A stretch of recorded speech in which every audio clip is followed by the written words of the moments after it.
Welcome to Enlighten Up, a podcast created by three friends who are trying to figure out what this whole spiritual journey is about, what all of our experiences actually mean, and why are we here on this planet to begin with.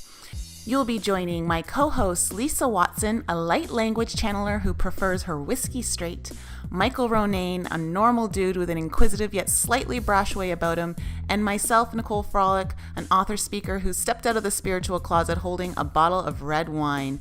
And we are inviting you to listen in on our casual yet entertaining and hopefully enlightening conversations about what the heck is really going on out there. Lisa and I are going to be sharing some mind-blowing real-life experiences that have shaken the foundation of truth that we've all been told to believe, while Michael makes sure to ask us all the right questions before either of us ascend into stardust.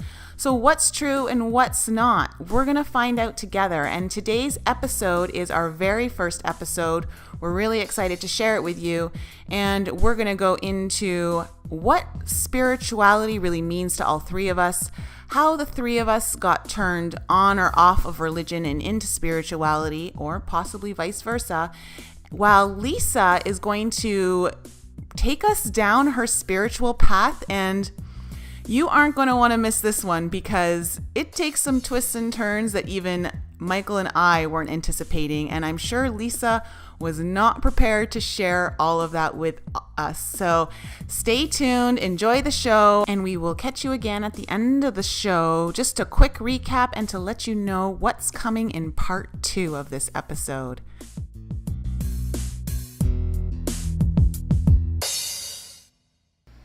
Welcome to our very first episode of Enlighten Up. You are joining co-hosts Michael Ronayne, Lisa Watson, and myself, Nicole Frolick, for our very first podcast episode. And we are so excited. How are you guys doing? I'm excited. Super excited. Can't wait. Yeah, Michael, you sound a little bit uncertain. This is, you two are both uncertain to me actually right now as we speak. Oh. That's the point of this. We're gonna go right into it, aren't we? That's the point of this podcast. Well, let's talk about the point of this podcast and how it all came to be, because it really spawned from a very, I guess, inquisitive mind of yours, didn't it? And alcohol. Yes, I agree. And body snatching. Body snatching. Oh gosh. It all started one Denver night with a little bit of alcohol-laced action and then frustration. But go ahead, Nicole. I'll let you tell the story. Well, there's a lot going on out there in this world that not many people are aware of yet, but I think what a lot of people can relate to is some level of spirituality. And this podcast is kind of a casual way for the three of us to talk about our experiences, because some of us are having some very interesting experiences happen to us through the spiritual journey that we're all on. And we're trying to figure out exactly what's going on, because sometimes we think we've got it figured out and then reality hits and we realize we know nothing. At least that's how I've felt recently. I don't know about you two. Oh, definitely. Agreed. Yeah. So, I guess we should start off though, like how we all know each other, because that is a little bit of a story in and itself. I can start. You go first. It's all about the red dress. I went to a networking event basically and was just trying to be social and talk to everyone at the event, but I saw this woman in a red dress and I just knew I had to go talk to her. And I kind of put it off, and then I put it off, and then finally I said to the person I was with, I've got to go talk to that lady in the red dress. And so I did, and it was Nicole, and we've been pretty much attached at the hip ever since. Yeah, instant besties. Yeah, instant besties. So, talk about divine intervention. Like, how long ago was that anyway? Was that like 6 months ago for you guys?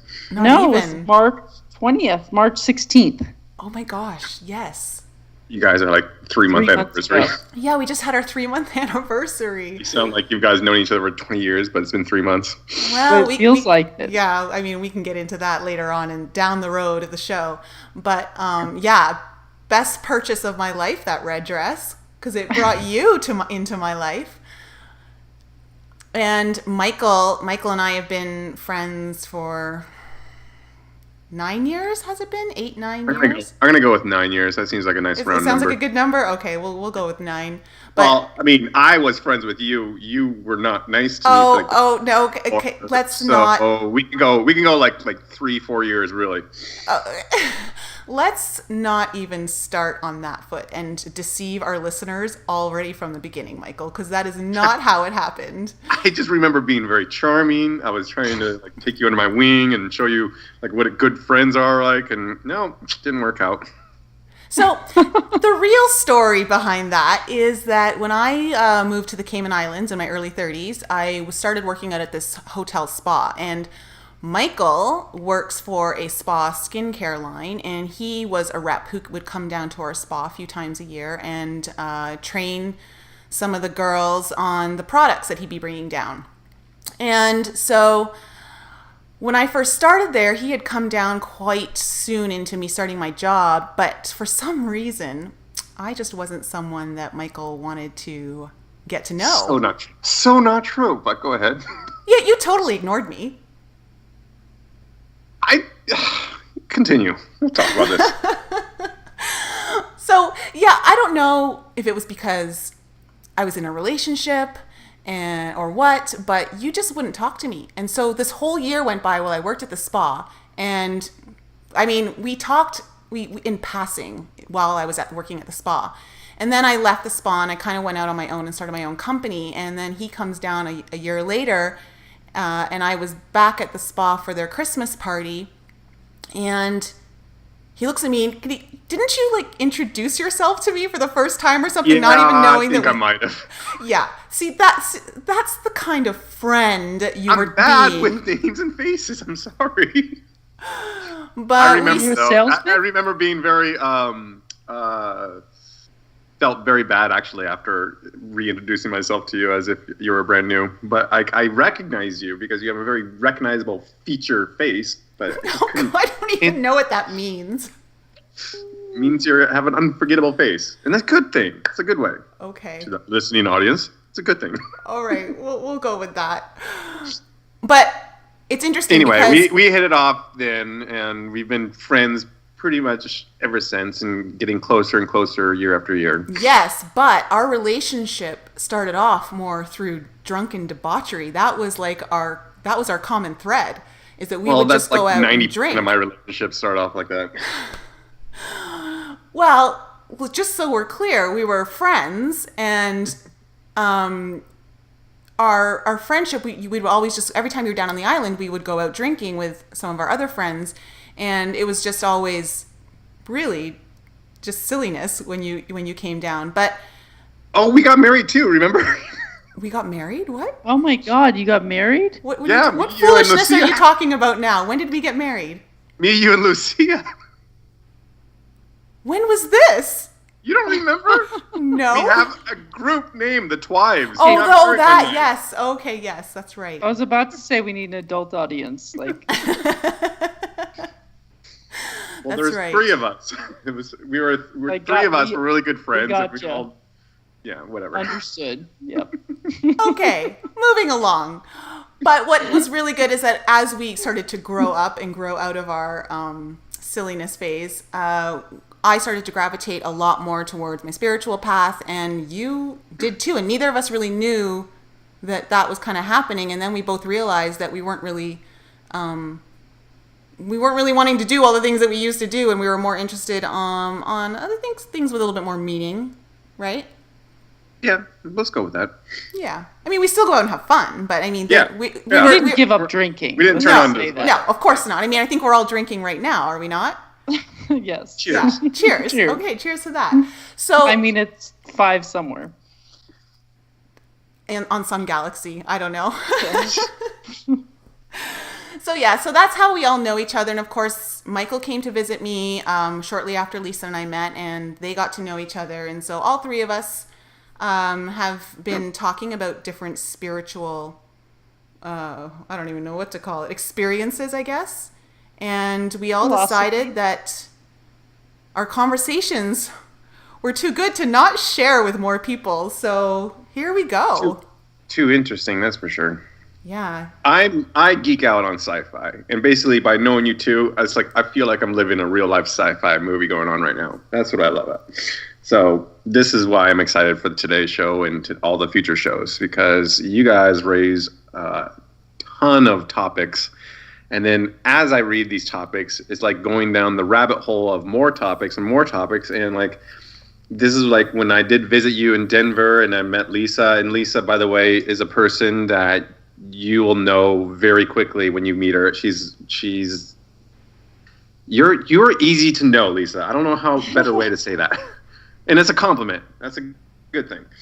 I have no secrets. Yeah, no secrets. No, you're like me. I have no secrets either. I just blurt out whatever, and if you want to know something personal about my life, ask. I'll tell you. But I think what really shocked me was this first time I came to Denver to visit Nicole and meeting you guys. Nicole and I were just friends, like with random stories of crazy nights and things like that, where then Nicole started shedding some light about what she is believing and looking into, and holy crap, it just took me off guard. It was like, it put me on my butt really when it comes to like, who are you? What did you do with Lisa? What did you do with Nicole? But because of my relationship with Nicole for the last 9 years, I'm like, okay, I'm going to give you the benefit of the doubt. I want to listen to you. I want to understand where you're coming from. I even want to believe you, but I am skeptical of a lot of things, and I come from a very science-based background. And he's the weatherman. Yeah, some of the things that you guys both say are like, I'm like, okay, you're going to have to really sell me on this one to get me to believe it. So that's where our show kind of like took its little seeds of fruition, in my opinion. Yeah, I agree. You'll believe it when you see it, and we. Well, that's the problem. Yeah, that's we see it because we. Yeah, you guys see it, and I'm still like, okay, am I wearing the wrong glasses? What's going on here? No, but hello, you think you're starting to see it, because didn't you have an interesting experience this week? I chalked it up to nightmare. Okay. Well, we'll talk about that soon. We'll talk about that soon. So let's just talk about the whole idea of a spiritual journey and what it means to be spiritual. Like, what are your thoughts on that, Michael? Oh, you're going to start with me on that? Yeah, we're going to start with you. You guys are like the spirit gurus right now. I like to think that there is something bigger and better than us. I really like to think that. I grew up Catholic, and one of the frustrations I had growing up Catholic was it was just very redundant, practice reciting the same exact things Sunday after Sunday, or in my case, Friday and Sunday after Friday and Sunday, because at church. But it was just very, and I couldn't stand the freaking songs. Oh my God. That's one of the reasons why I have a hard time even going to church, is the singing that they do is like the same monotonous songs. I agree. Anyway, I digress. So I really want to believe in something bigger and better out there when it comes in the spiritual world. And I really do want to know, or at least shed some light beyond that. We're just like pieces of carbon walking around somehow breathing for about 80 years, and then that's it. So that's why when you guys were talking, it's very fascinating to listen to you two. There's definitely no YOLO going on in your guys' life. And so that's that's where I'm coming from at a spiritual standpoint. Does that make sense? Yeah, I think so. Lisa, what do you think? About just what spirituality is? Yeah. I mean, I think, Michael nailed it as far as saying, it's just something bigger than ourselves. And what that means to us individually, I think, changes over time. It's a journey, spirituality. It's just finding a deeper meaning to life. Like, why am I here? What's my connection to the world around me? Why do things happen? Do they happen for a reason? How can I live my life in the best way possible? Do I always have to swim upstream? Like, I just want to go with the current for a while.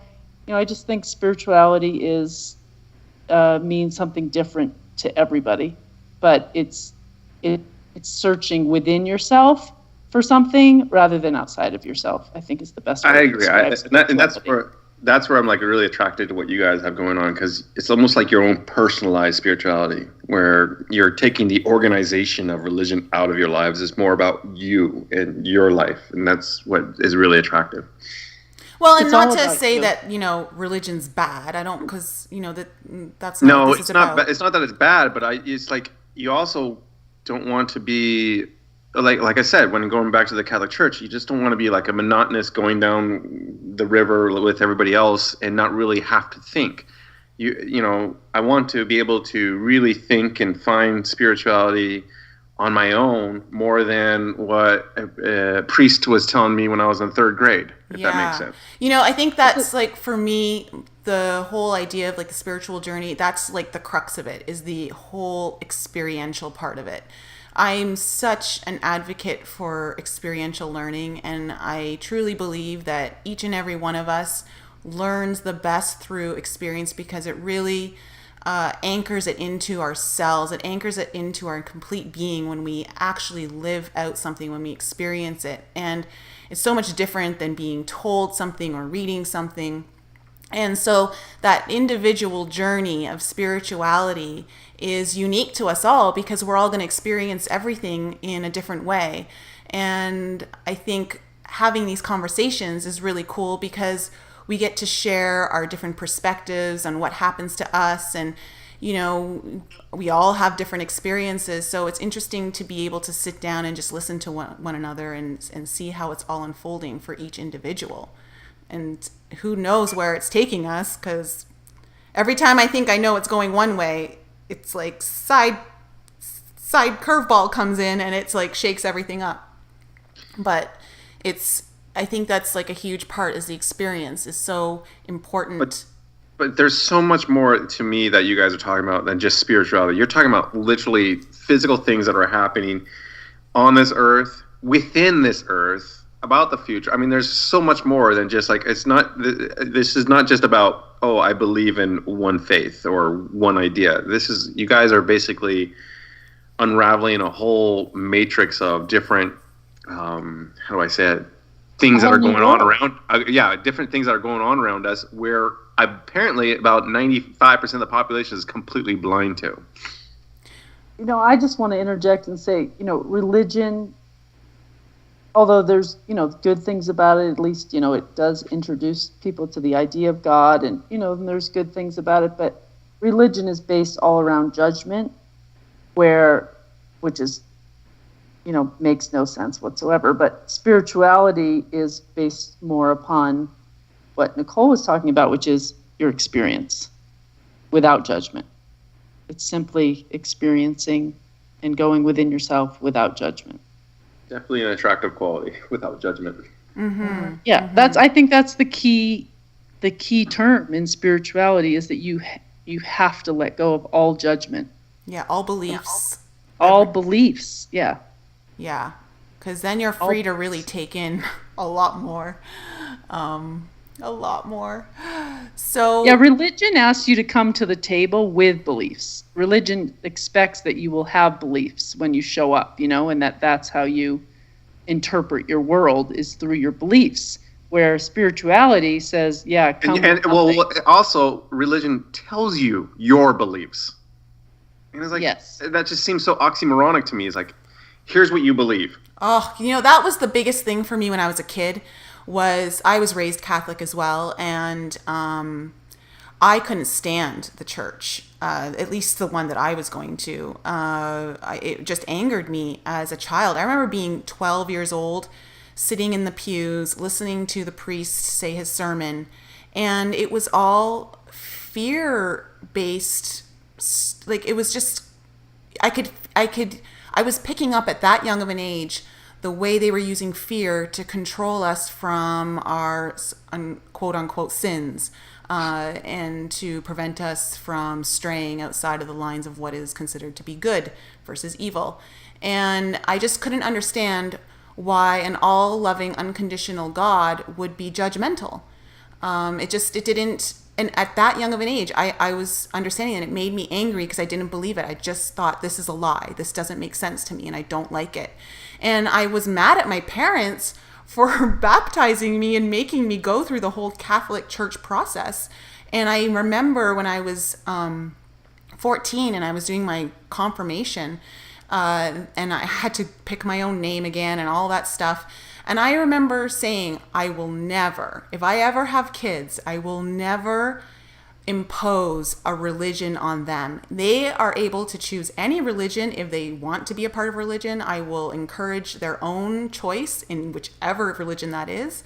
But it really angered me that I had that one religion imposed on me, and I had to go through the whole process of it all through school.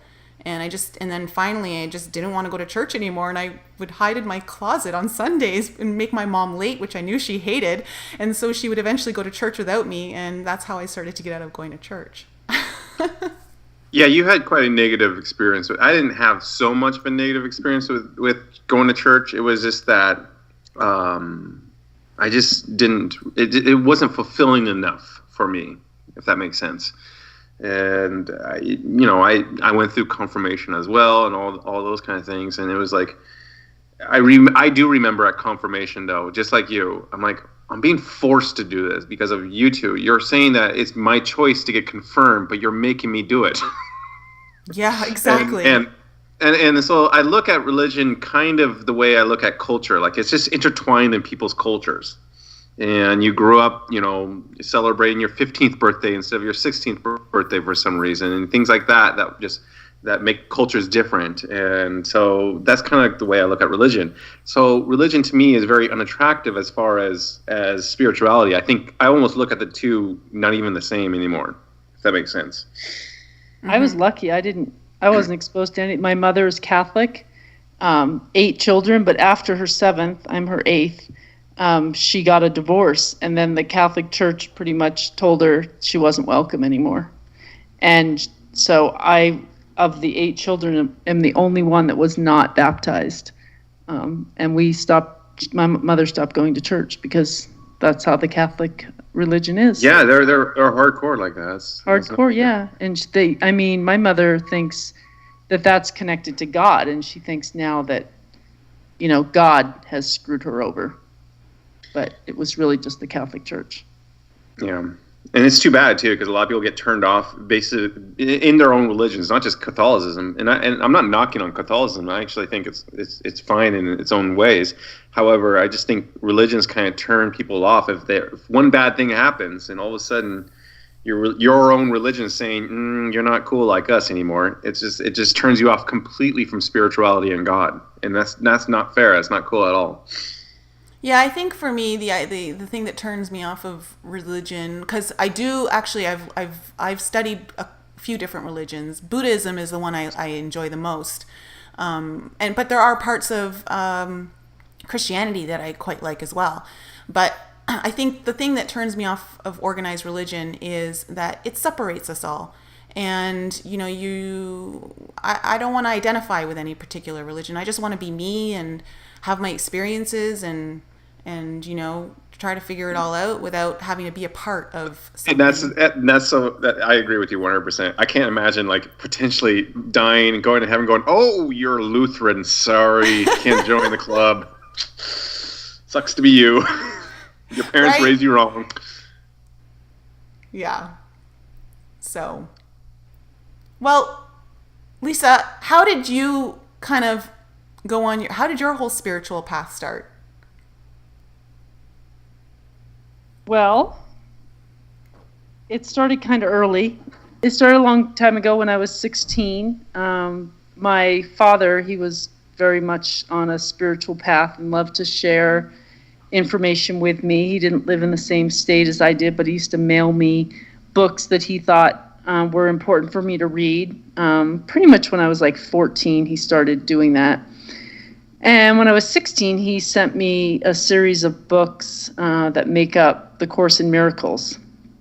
And the Course in Miracles is a textbook. It's a manual for teachers, and it's daily lessons. Yeah, okay, let's just stop there for a second.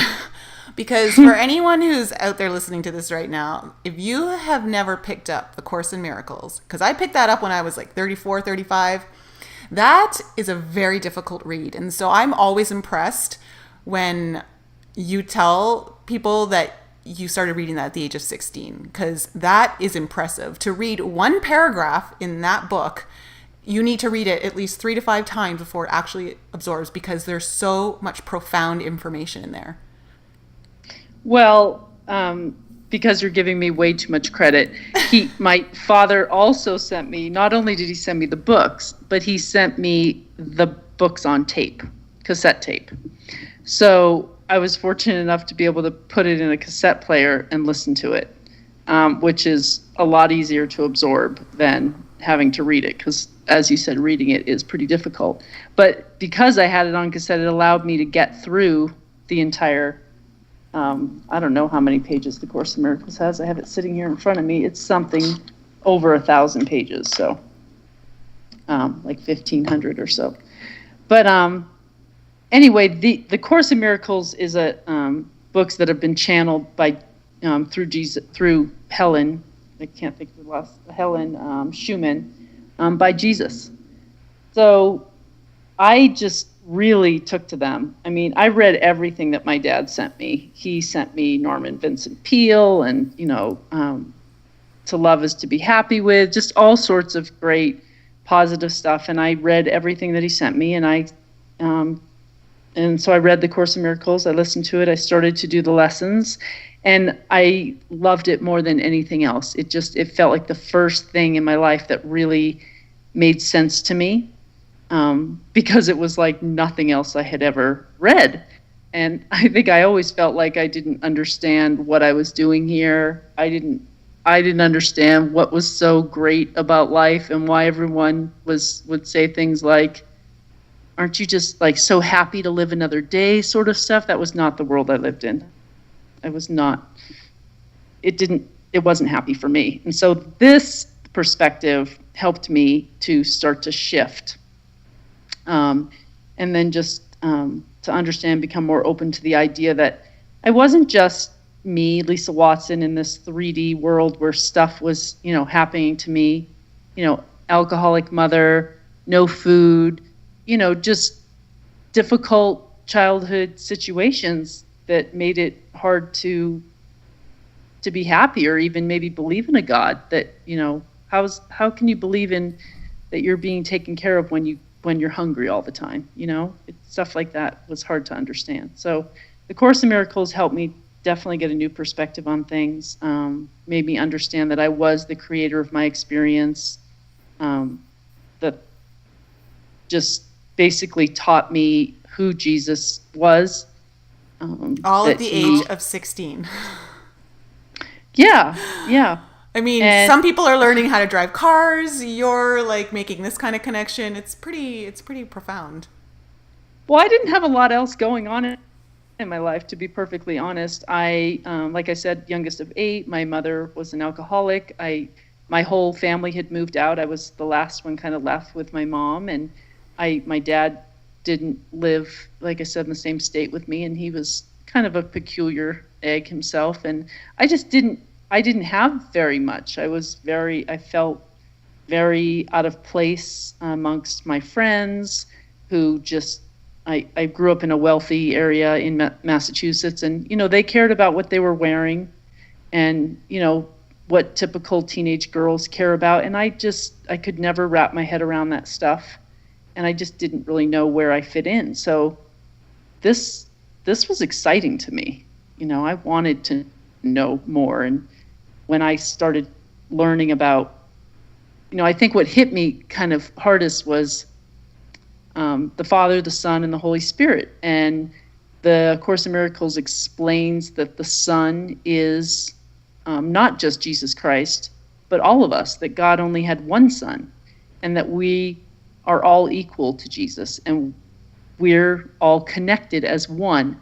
I think that intrigued me the most. It's like, wow, I'm not, like, I'm awesome. Well, that's okay. So that is one of my biggest gripes with Catholicism.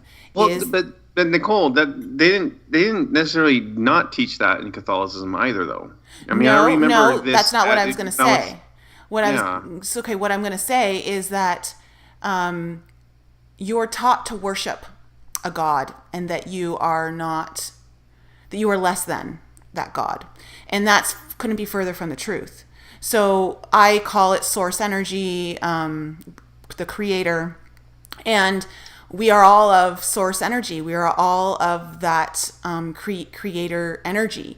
If we came from that, then that would mean that we are capable of all that is source. And so when that whole idea of worship that is taught, it creates such that mentality and identification of lack within us and who we are instantly right off the bat. And that's what I really don't like, is that it kind of always caps a ceiling on where we can go, because you'll never attain the level of true spirit, which is source, God, Jesus, whatever you want to call it. And one of the teachings of Jesus was that you can do everything I'm doing and more. And that gets lost in the religion and the way that it's taught. And so that I agree with, in the way that it's taught, because I think that there's just a lot of bad, quote unquote, teachers out there in these things. And so when, because I remember being called when I was young, a child of God, you are like God, blah, blah, blah. And then later on, like you're saying, is like, worship and give 10% of your income over. What? Or make confessions for all your sins because you ate too much, Yeah, and you know what? I'm like, okay, that's a whole new podcast. Confession. That's a, whoa. No, but so really, like, I remember being like 8, sitting in confession and confessing to stealing a grape at the supermarket because I ate one while my mom was putting grapes in a bag. Like, those were the things I was confessing to. Right, because you were a kid, you got to confess. It's ridiculous. And anyway, that's a whole different subject. It really is. Keep going. I'm sorry. All right, so Lisa, okay, so you found, you started to find some meaning with the Course in Miracles. What was the next big transition for you after that? Well, one thing that happened, which while I was studying the Course in Miracles, I decided to go on a 10-day fast. I had kind of read or heard somewhere that just cleansed you and helped you make a better connection. And I thought, you know what, I want to do everything I can. Like, I'm all in here. Like, how can I connect better? So I went on this 10-day water fast. And I worked, again, I was 16 years old, and I worked at this restaurant called Friendly's. And I was in charge of scooping ice cream and takeout orders and running the cash register. And I realized that I was becoming telepathic during this fast. And I was doing my lessons every day. Water fast? Meaning like you didn't drink water? No, just only water. Oh, like there's different types of fast. So you're so hungry that you were telepathic or hallucinating? I may have been hallucinating. Okay, all right. I just want to put that out there for the jury. Oh my God. So, and I'm working in a restaurant scooping ice cream, so I had, that's torture. Like all day temptation right in front of your face. My goodness. And I didn't eat a damn thing for 10 whole days. And I did my lessons every day from the Course in Miracles, and that was my goal in life. That's what I was doing.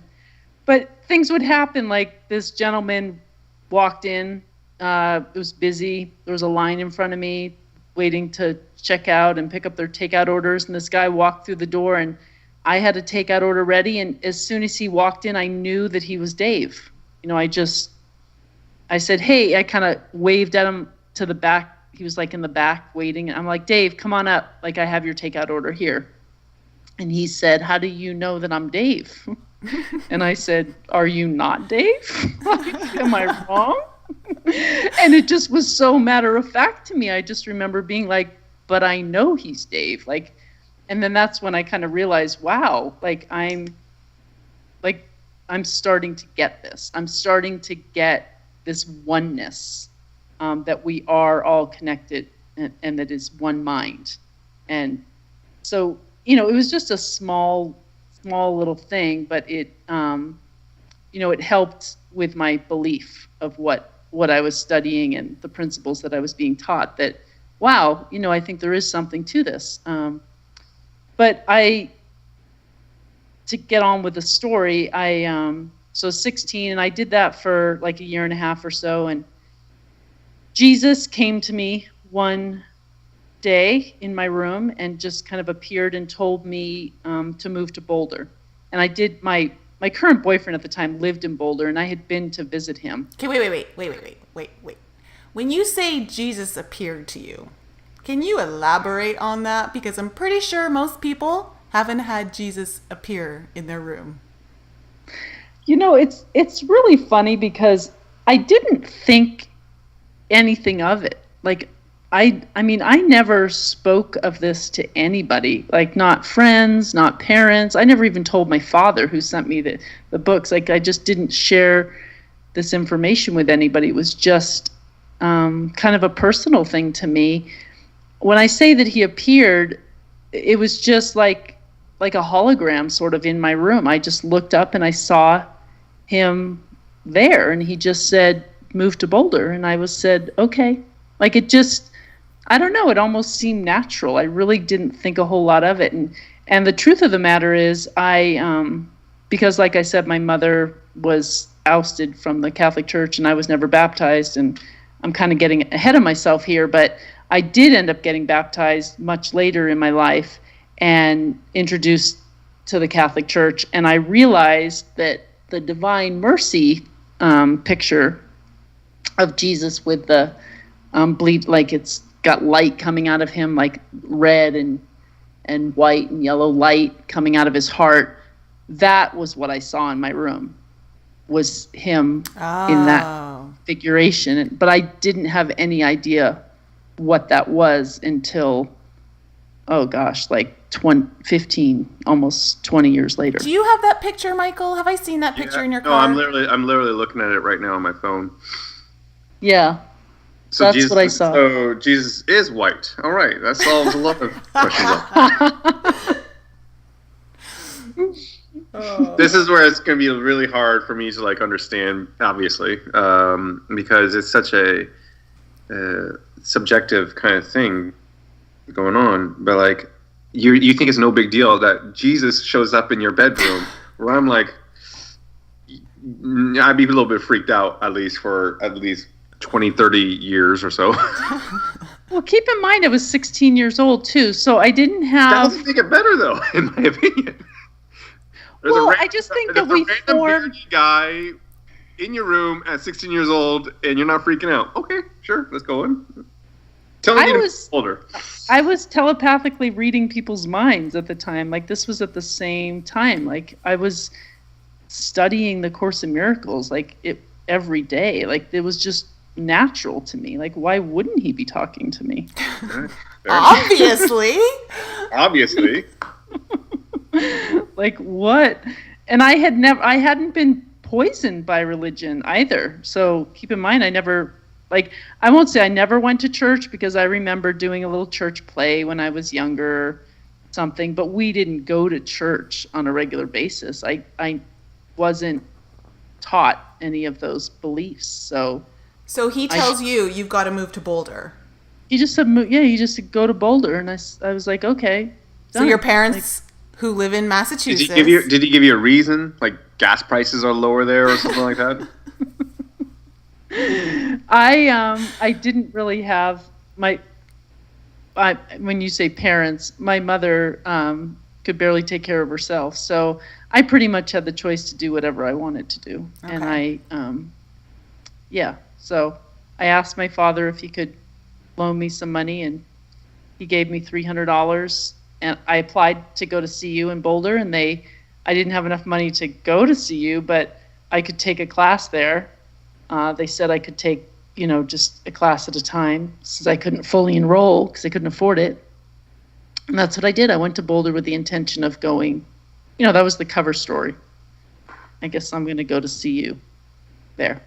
So you didn't tell them. Jesus told you to go. I didn't tell anybody that. Yeah. I did end up telling one of my sisters later, and she laughed at me and she said, "Yeah, whatever. It's your boyfriend lives there. That's why you're going." And I was like, "What? Whatever." I didn't explain it to her. Yeah. So Jesus shows up, tells you, "Yo, go join your boyfriend in Boulder." That's what we're talking about. Yep. So I went. It gets better, Michael. No. Better. This is if I've heard a little bit about this story, it does get better. Continue. And it's I feel like I'm really going out on a limb by saying this over the airwaves, so to speak, because once it's out there, it's out there. I have children, and they haven't heard this story, so this may say it delicately, be a shock to some. So the truth is the truth, though. So I go to Boulder, and I'm very confused. I don't know why I'm there.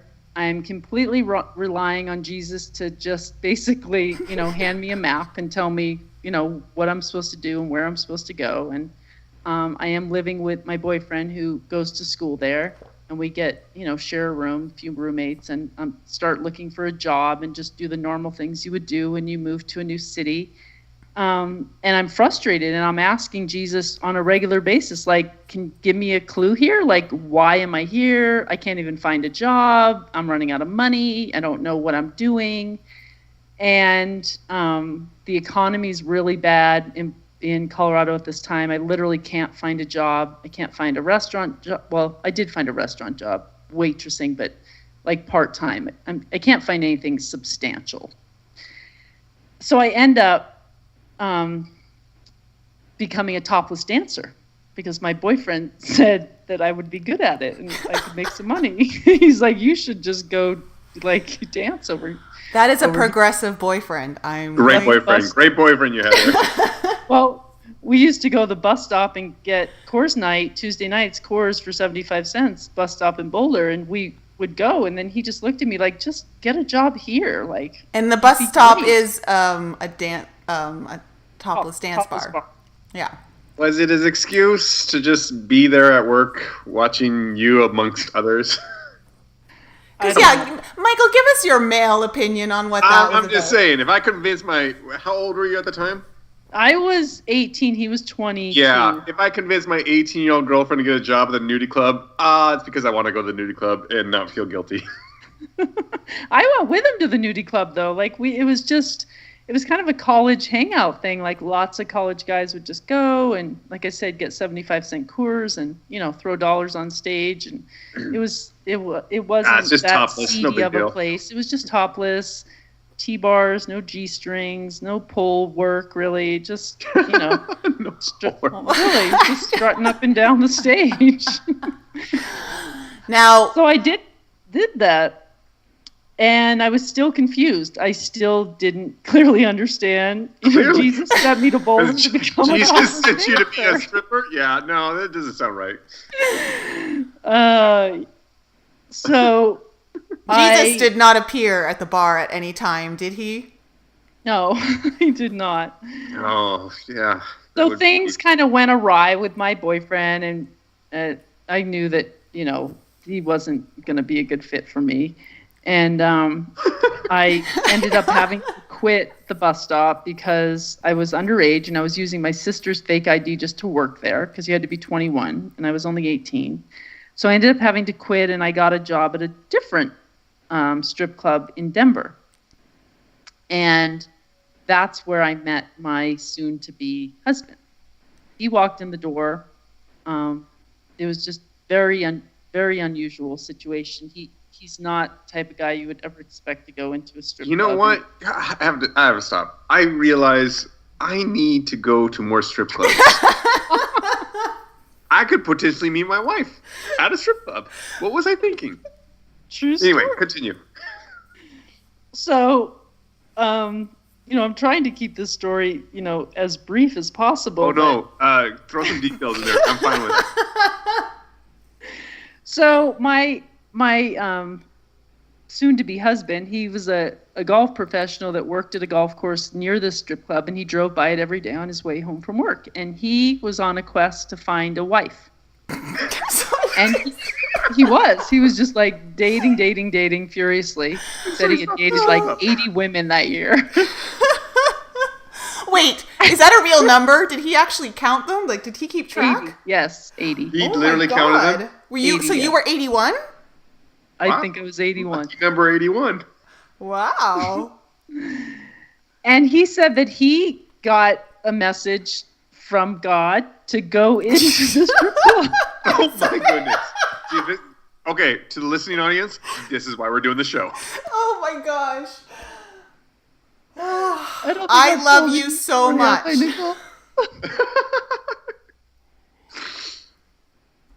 This is why we're I go to a friends. strip club. That's what he told me. He said God said I would find my wife in there. Oh my goodness. So This is why there's no judgment. This is why we have no judgment. none. But it's still funny.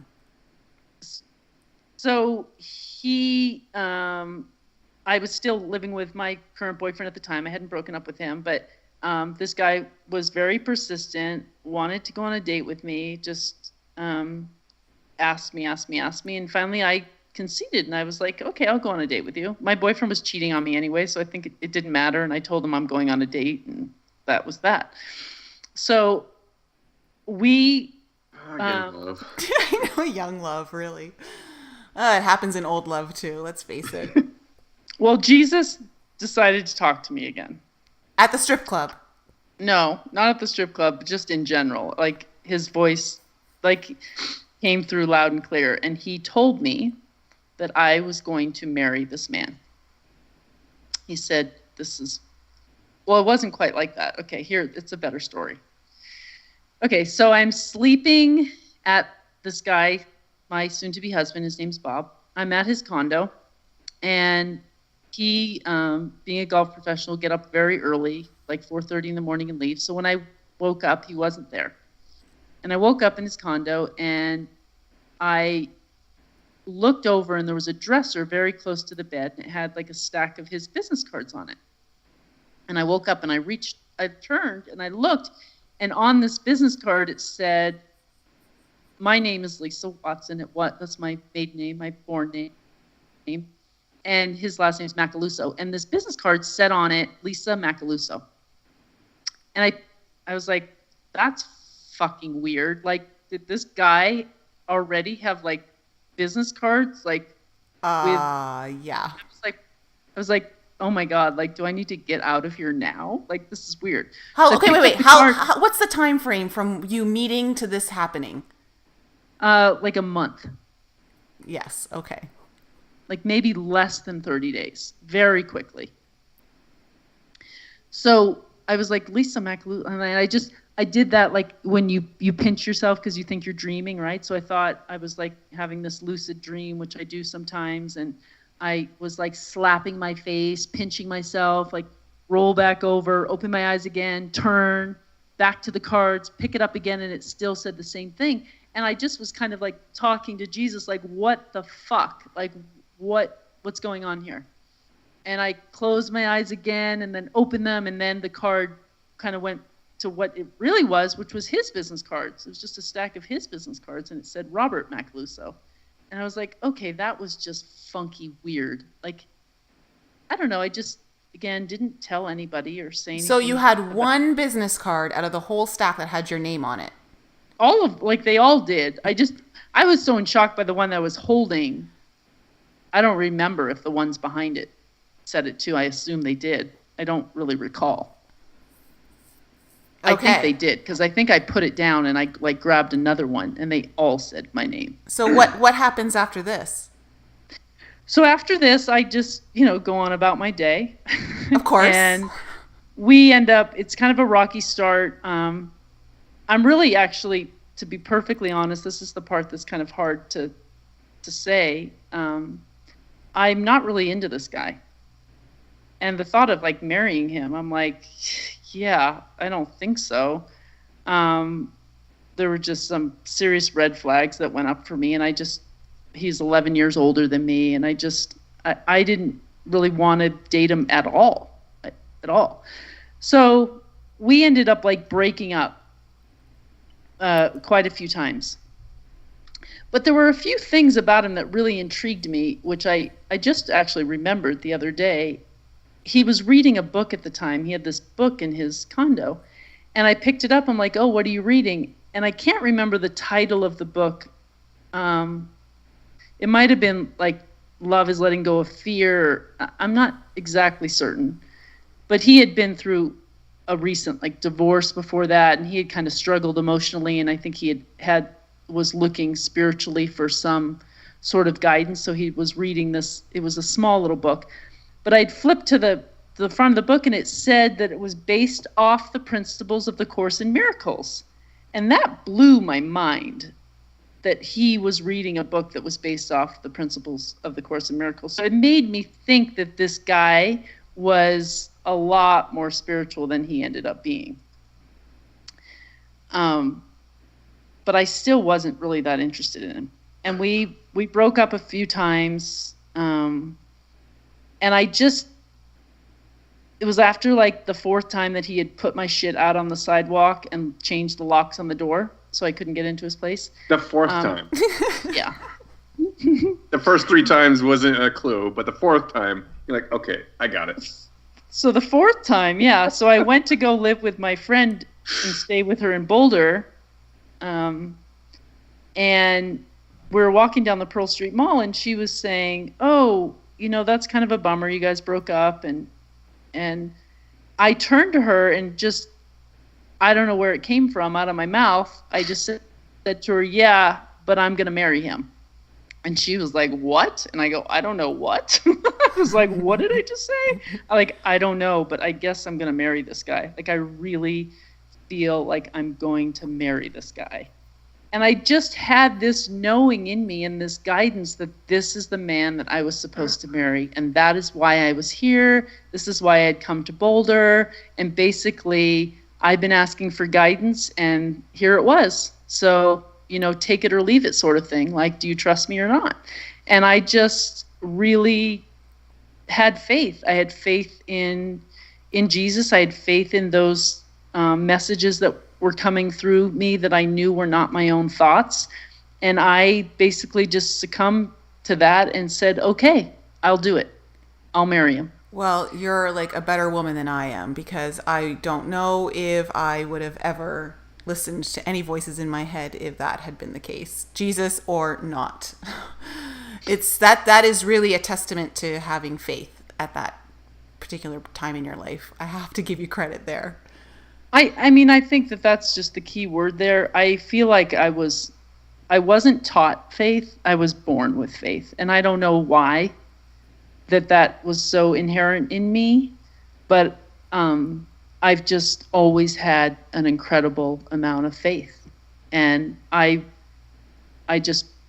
believe in what I hear. It's not like I'm hearing voices sort of thing, but it's that gut feeling, that just feeling that and you're just, I know that this is what the right thing to do. And so I had a conversation with God or Jesus or whomever was coming through, that I'm like, okay, I will do this. I will marry him, but I'm not doing it for my whole life. And I remember saying, maybe 24 years. I don't know why 24, but I remember thinking that, like, I can do this. I knew we were going to have kids together because he loved kids and I love kids. And I'm like, okay, I know we're going to have kids. So I'm going to do this until like the kids are grown, like 24 years. And then that's it. And how long were you married? I was married for 25 years, together for 28, and then divorced after 25 years. And my marriage wasn't, there were a lot of, I had a great life. Like, I was very well taken care of in so many different ways. But my ex-husband was a very emotionally immature and controlling person that just had a lot of stuff that he still needed to work out. And it, as difficult as he was at times, it seemed sort of easy for me because I knew that I was on a mission. Like, I was given a task. I was given a job to do, and I just decided I was just going to be the best wife and the best mother that, like, the world had ever seen. And I literally just stepped into this Stepford wife role. And I was like, okay, if this is what you want me to do, I'm gonna get a fucking A on this course. Like, and that's how I always felt. I used to say that to myself. I just want to get an A. I'm just gonna get an A at this. I'm just gonna do it, and I'm gonna do it right. And it just was never really about me. It just was about whatever this task that I was given, to be married, to be a wife, and to be a mother. And I just chose to, I mean, I can't even believe the words as they're coming out of my mouth because it sounds so ridiculous. But it's true. That was what I did for the next 25 years. So when you finally break free, your mission is now complete, and you divorced. Like, what is next for Lisa? No. Let's back up here. Lisa, I'm going to ask you the hard question. Please do. Why did Jesus tell you to go to Boulder and marry this guy that you met in a strip club? I don't know the answer to that. You know, I feel what I've learned recently about some more spiritual aspects of things. We have contracts with certain souls that we come to this life to work out certain things, sometimes with certain other souls, and that this was obviously an agreement and a contract that I had. You had a 25-year marriage agreement with a soul from the past life or something like that? Yeah. Wow. And I lived it out. I did what I was supposed to do. And I feel like, you know, now that I understand that a little bit better as far as the soul contracts go and stuff, I feel like, wow, I'm so glad I did that, because I could have chosen not to do that. I could have not listened and said, you know, I'm not really in love with this guy, and I really don't want to spend the next 25 years, you know, dealing with this. Jesus was like the lawyer hooking you guys up, making sure the contract was fulfilled? I asked him for guidance. That's all I can say is I asked open-endedly, you know, where do you want me to go? What should I do? You know, I will do whatever it takes to make the most out of this life. Just sign me up, tell me where to go. And you know, when he said to go to Boulder, I said, okay. When he said marry this guy, I said, okay. You know, I just was listening. I just felt like I asked. I didn't have a better idea. You know, I wasn't like, no, I really want to, you know, go to med school and become a doctor, and I don't want to do this. Like, I didn't have any better idea. Okay.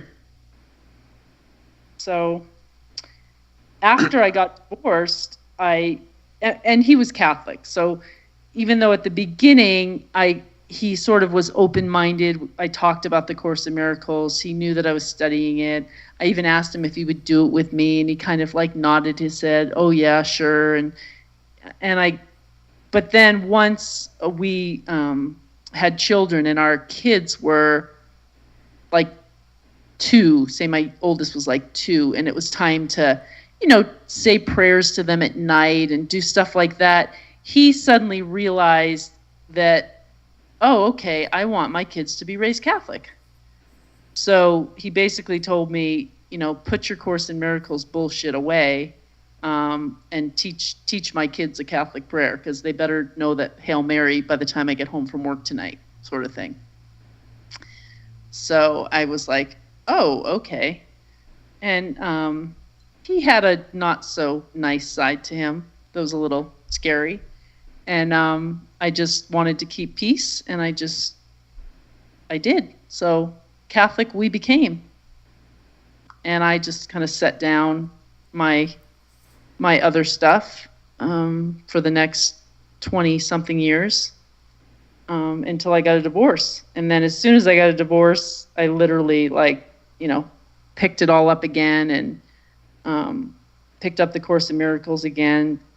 My quest for spiritual growth resumed. It became, again, the number one most important thing in my life. And then just suddenly a woman appeared in a red dress, and I, quickly became friends with Nicole, which we just found we had so many things in common. Oh my God. It just you guys? Was it just you going, that's a sexy red dress, let me talk to this person? Or no, it's just like something more? It's just how I kept describing her. I got to go talk to that lady. I didn't know her name, so she was wearing a red dress. It was just like, I got to talk to the lady in the red dress. I just had a really strong calling to go speak to her. Like, I knew that I had to go talk to her. And I'm so glad you did, because I remember we exchanged information. You texted me that weekend. We ended up meeting up for coffee on the Monday. And back it up. How do girls meet each other? What did you guys just say, like literally when you actually met each other? Well, we were both drinking wine. Our wine glasses were empty. We knew we needed to top them up, and from there it was just home run. We just hit it off. All right. I just said same hi. way we met then. Walk up to people and say hi. I just said hi. I've been, my name's Lisa. Who are you? So, but and then just everything happened so quickly. That was only 3 months ago, and I met Nicole, and then quickly she introduced me to a few other people that just we had like interests, and there were just all of a sudden all these people coming into our lives that had similar spiritual views on things, but we're normal, down-to-earth people that, like to go out dancing and drinking and, just be normal and have fun, but also have a deeper understanding of, where they are and what their place in this world and this life is. And Nicole introduced me to Tiffany Kiefer, who does DNA activation, and that's a whole nother story we can talk about. But so Tiffany activated me. I had a psychic reading. I had my Akashic records done, and I started just really focusing on raising my vibration through not eating meat. I already didn't eat pork and beef for the majority of my life, but I quit eating chicken. I quit eating fish. Just started trying to meditate every day, and which I had been doing, but just became really, more focused and more serious on it. And then, I don't know, the mountains sort of started calling to me, and I decided I needed to take a trip to Telluride one weekend, spur of the moment. And before I knew it, I was in Telluride and channeling light language out of the blue. Just all of a sudden my mouth started moving, and I started channeling this light language, which some of the listeners may know of as speaking in tongues.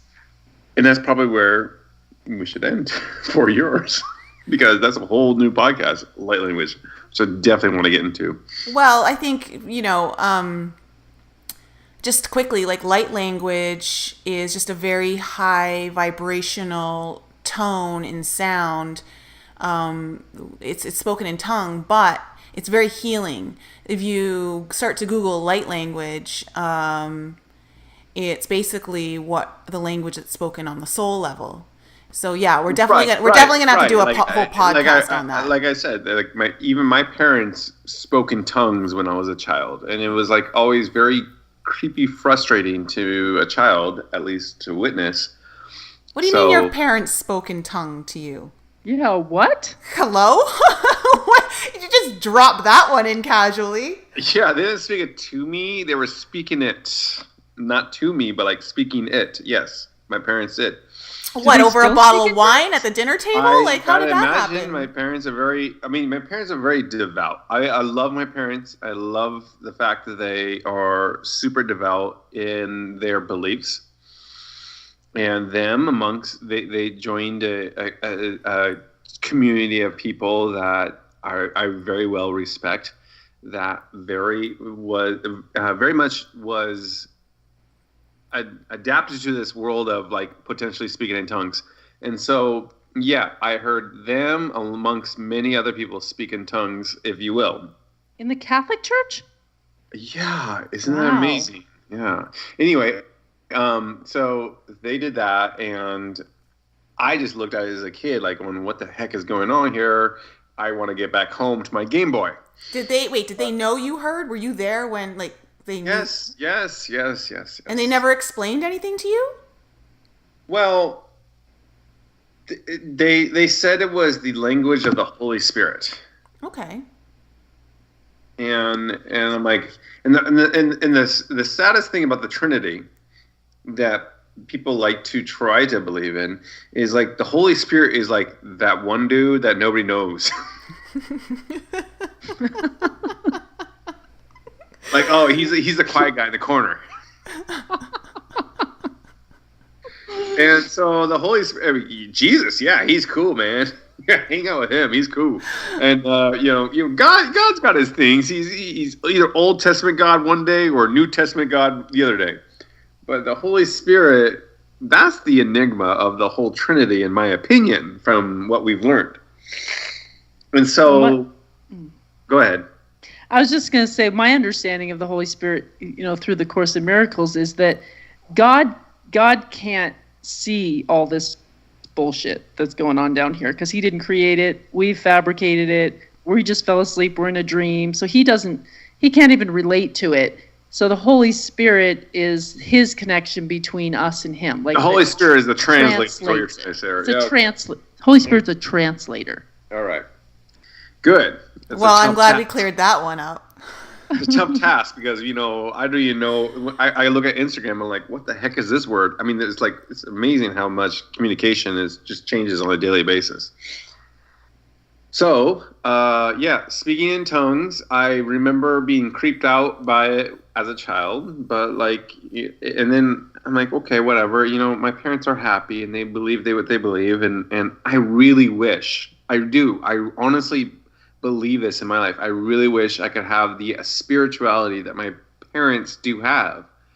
And then meeting you guys, you have a beautiful spirituality that makes you happy, connected in a way, very non-judging, which I like, of course, and I would imagine most people in the audience would like. And that's why I'm like attracted to this situation. But I'm attracted to a lot of situations, meaning like if it brings your best essence, your best goodness out of your life, then go for it. I am so in tuned now, ever since that Denver night with you guys. It's what 4 or 5 months ago. That was 2 months ago. Whatever. Time doesn't really exist in your guys' world. It really doesn't. No, it doesn't. So true that. I'm 25. But that, like, when negative people are around me, I react in like a convulsive kind of way, like, get away from me. I don't want you near me. I don't want you in my life. And there's good people that I like as friends that are very negative. I'm like second guessing myself. Should I be friends with you? Should I have you in my life? Do I need to continue this path with you guys being in my life? And I just really want to surround myself with positiveness. That's why this is such a fun adventure that the three of us are doing. And even if we have, like, as I told Nicole, even if we had 0 listeners, I don't care. This is going to be enjoyable. This is going to be fun. Okay, we are going to stop right there for part 1 of this episode. And clearly, as you can tell, we are having a great time with these conversations. So tune in for our next episode, which is part 2, where we continue this conversation on speaking in tongue, judgment, and then I'm going to share my spiritual journey with you and how I got started and where it took me. Don't forget to visit our website, enlightenup.us, where you can learn more about who we are and catch up on any other episodes. As well, we are looking for some podcast ratings. It's our first show, so we would love some love from all of you. Please go ahead and rate us if you can. We'd love to know what you think and how we're doing. If you have any questions that you'd like us to answer on the show, we'd be happy to do that. So please send your questions to us at info@enlightenup.us, and we'll try to get those answered in the upcoming shows. And for social media, please go ahead and follow us on Twitter and Facebook. We have both of those active as of now. So thanks for joining us on the episode, and we'll see you on part 2 coming very soon.